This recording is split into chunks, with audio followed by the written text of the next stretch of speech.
As you can see, the tools are sitting patiently waiting for the gravel delivery. It's Friday the 26th of May 23. I was up about 6:30, nothing unusual, but what is unusual is the fact I've been fucking around here waiting for this gravel delivery. I phoned him at 10:15 and he said he was on his way. I don't like being lied to. So I've been thinking, well, is it a problem with his sat-nav? Has he decided the village is not the one in Strathearn, but perhaps a suburb of Edinburgh? Has he got the names mixed up? Does he know what he's doing? Is it a real company? Perhaps scammers? I don't know. Well, they answered the phone an hour ago, and my patience is running rather thin. And when I get stressed out and tense, I become low vibrational. And I'm very tempted to pick up the phone and just tell them to fuck off and cancel my order and refund my money. Got better things to do than stand about fucking waiting for a delivery vehicle.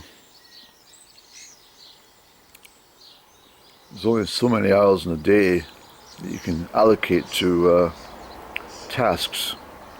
I've got to transfer all this gravel down to this point and then spread it, so I don't want to be here at all hours doing this job. It's now after 11 o'clock, so I'll give them another 5 minutes and then I will lose my cool and tell them to fuck off. I'm pointing the camera at my stonework. This was laid 20 years ago. A neighbour had decided that he didn't want his stone wall. He wanted to extend his garden in some way. But anyway, I said, well, what are you doing with stone? You can take it if you want. And then I said, well, yes, please. So this was quite a deep, it's quite a run on the hill here. So I raised up the whole thing. It's an immense amount of work actually to bring this to a particular level, because the whole land is like this on a slope. Am I indicating this correctly? It's probably about a 1 in 7 slope. And anyway, I put in all this stonework. And normally at this time of year, the mosses and the particular weeds like dandelions and stuff, they start to appear. But I've done a scraping job. I never use any pesticides or weed killers at all in my premises, so I forked it out the other night ago, and I've brought it up to a cleaner standard. It requires a bit of sweeping in amongst it all, but I think it's looking a little bit more like it used to do. I also put in these steps which lead into the lawn, so this will all have to be cut back and tidied and edged round. And as I said before, these borders will reduce by at least 20 inches. I've got pink carnations, so I don't want to do this part until the autumn, but certainly this upper level here will definitely be done soon. This is the other stonework, which when I'm hanging my wash in the winter time, it's fine to be standing on stonework rather than the soft muddy grass. So this all needs to be weeded out. It looks really good when it's cleaned up. I have to say I'm quite proud of the jobs that I did. I have relayed some of them because it got a bit shaky after thunderstorms and stuff. I have a land drain under this pile of topsoil, which unfortunately will not be repaired. So in very, very heavy storms or snowmelt, we do get some gurgling water which comes down here and makes its way through the undergrowth into my neighbour's garden. But so this is the job. So this gravel delivery has done my head in. But I think on the positive side of things, the fact that it has annoyed me, it will give me this extra energy. Because when you get upset and angry, you tend to get, well, much more want to do something to alleviate the tension. So for me, I'll be spreading gravel, and that should bring down my blood pressure and help calm my nerves from this tricky business. I've done this scraping here, and this will be filled back with gravel as well. I've left some buttercups there, but not to worry. And I'll skim over here with more gravel. But I'm going to phone this chap just now. I'm going to say, oh, look, what on earth do you guys playing at? I'm absolutely, furious because of Buttercup. I'm furious that you've told me you'd be here around 10:30. I did expect him to be here sort of about 8:05. Then I thought that was a bit ridiculous. So I decided I'll give them to mid-morning, but it's becoming a bit of a pain in the arse now. So I'm at that stage where I might just say to them, look, just forget the whole thing now. We also had a problem. The Scottish water vehicles are floating around at the moment. I went to wash my face this morning. What the hell's this? There's no pressure in the water, chaps. And I phoned Scottish Water to inform them of this, and there's a recorded message that my postal code is experiencing problems. So I don't know what's happened. And, I'm starting to think there's been such a lot of things happened this week that I'm entirely convinced that Up and Down, my old friend, well, she's not a friend anymore, but my old friend, that's why I say in the past tense, I think she's been practicing juju, or at least the spinning crystal over my face, probably a piece of onyx or something like that, and bringing me bad energy. There's nothing but problems this week, for the whole week. A whole succession of delays and interruptions and terrible things happening. And I'm sure that this juju that she's been practicing, well, but she certainly, when she learned it out when she was out in Kenya, she was under the spell from the Maasai people. And she learned a lot of black magic from these people. And she used it on me. So I'm going to make this phone call, actually. I'm absolutely fed up to the back teeth already. Yes, I think I'll just go and phone him and see what story. I might say to him, have you ever considered writing fiction at all? He says, I'm not entirely sure what you're talking about. I says, well, it's just that you came away with some fable about an hour ago that he was on his way.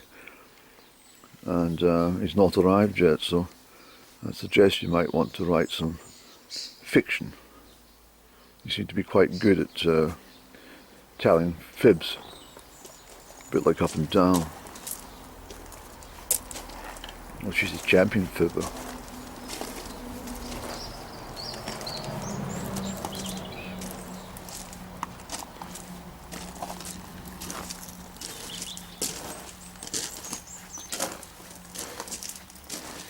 Okay, Andrew, we must approach this telephone and make it very clear that you're unhappy.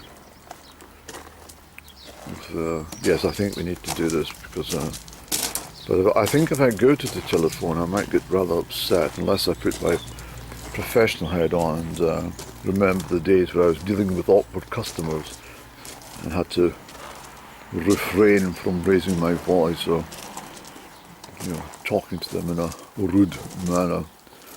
As rude as up and down can be often. Yes. Okay, so I'm just I've just come off the telephone to I went through a sequence of breathing exercises before I dialed the number. I didn't want to come across too fraught, too harsh in my tone, the way Up and Down often spoke to me. So what I did was I called them. I said that you gave me a time about an hour and 20 minutes ago that he was on his way, and the chap said, oh yes, what's happened is he decided to go to Tesco to get his groceries first of all, and then he had his tea break as well. I said, well, is he going to have his lunch break before he comes? And the chap said, yes, probably. I said, so what time are we expecting? What time do you close? He said, well, 3:30. I said, well, is he going to come at 3:25 or something? And he says, no. He says, you seem rather facetious. I said, yes, I am. And he says, well, I've got your number. Why don't I give him a call, and he can call you and give you a ETA, estimated time of arrival. I said, well, that would be beneficial. I said, because I've been milling around here since the crack of dawn, waiting for this gravel. I've got to transport it about half a mile to bring it to my pathway. And then he said, oh, shut up, you're boring me. I says, are you not related to Dr. GP, are you? She said, what are you talking about? And so I said to him, I said, could you just please get my gravel over as ASAP, because I'm getting rather tense at this end. She said, have you tried breathing exercises? I said, yes. I said, I've done fucking breathing exercises prior to calling you. She said, we should do some more. I said, I think you are related to Dr. GP. So he didn't know what I was talking about, of course. But anyway, so I'm now got a double dilemma. Not only am I waiting for the gravel to turn up, now I'm waiting for the chap to phone me. So I've got two things to fuck around waiting for now. The phone call and then the ETA. I think I might go and well, what can I do?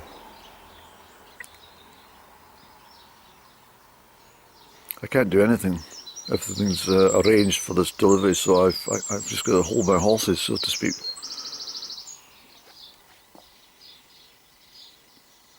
Oh well, these things happen, don't they? Always to me, though.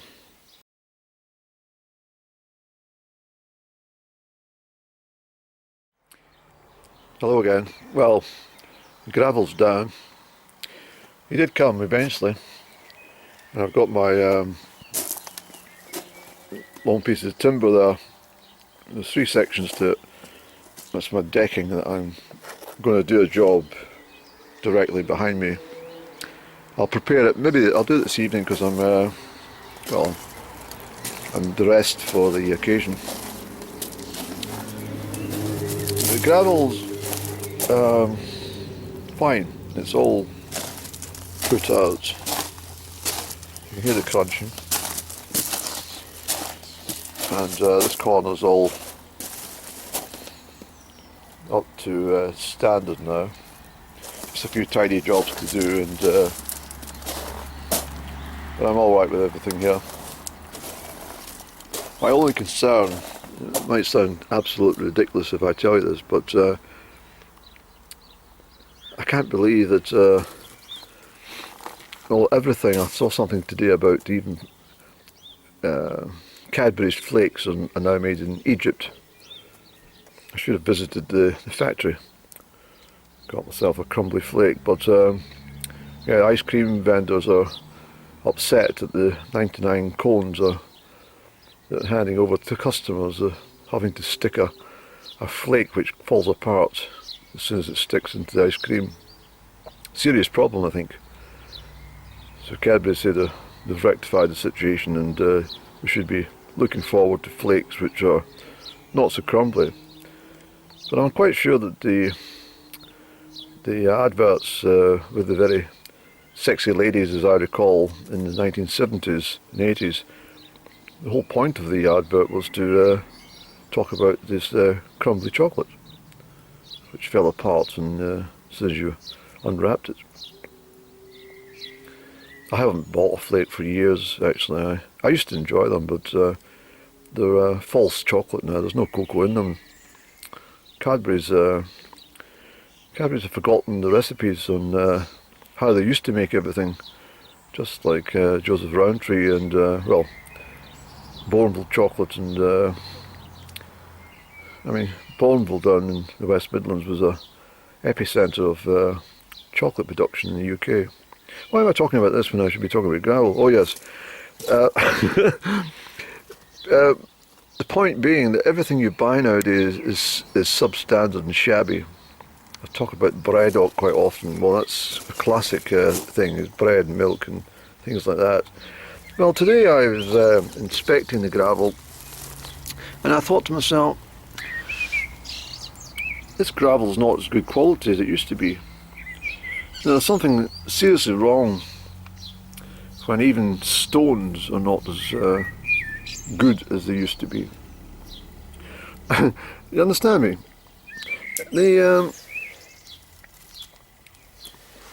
It's more like shale. I've spotted quite a lot of shale. It looks like it. Look, this is shale. This is not stone. This is shale. I get the impression that to cut costs, what they do is they sling in a couple of buckets of pebbles, crushed up pebbles, and then the rest of it they just you know, get a JCB down the beach and fill a couple of bags, because well,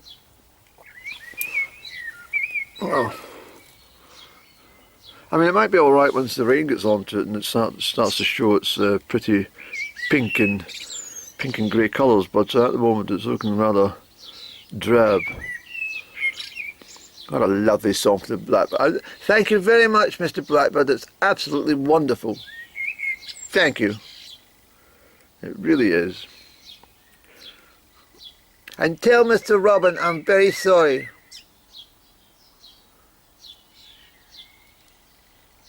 The neighbours are used to me talking to myself, so they don't get disturbed or alarmed any longer. They hear me muttering away quite a bit, particularly when I'm doing stuff in the house. And well, I think probably the worst time was when I was doing my acting stuff, and I had to learn the lines, and it was quite vocal in the house. So I ended up going into the countryside to sit upon an old log and sat there to learn the lines. Now when I turned up to the audition, the bloody woman says to me, "Oh, forget those lines, we'll give you new ones." It's true. And my name was Adrian Dobson. That was my name, fictional name for that particular movie. And anyway, I'm not going to talk about too much in this gravel upload. Anyway, I'm chuffed to bits that it's done, and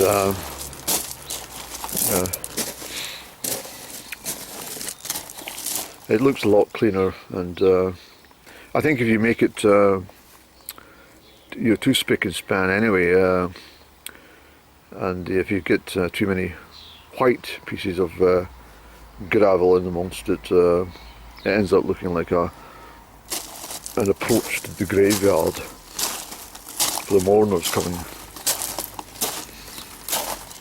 So I don't want a graveyard type property surround. Yes, pink gravel. I find that people who put pink gravel down it's not very good. No, I don't like pink gravel. That orange kind of pink stuff. And I don't like white gravel, completely white. It's just it's total graveyard stuff. And no, I'm all right with this.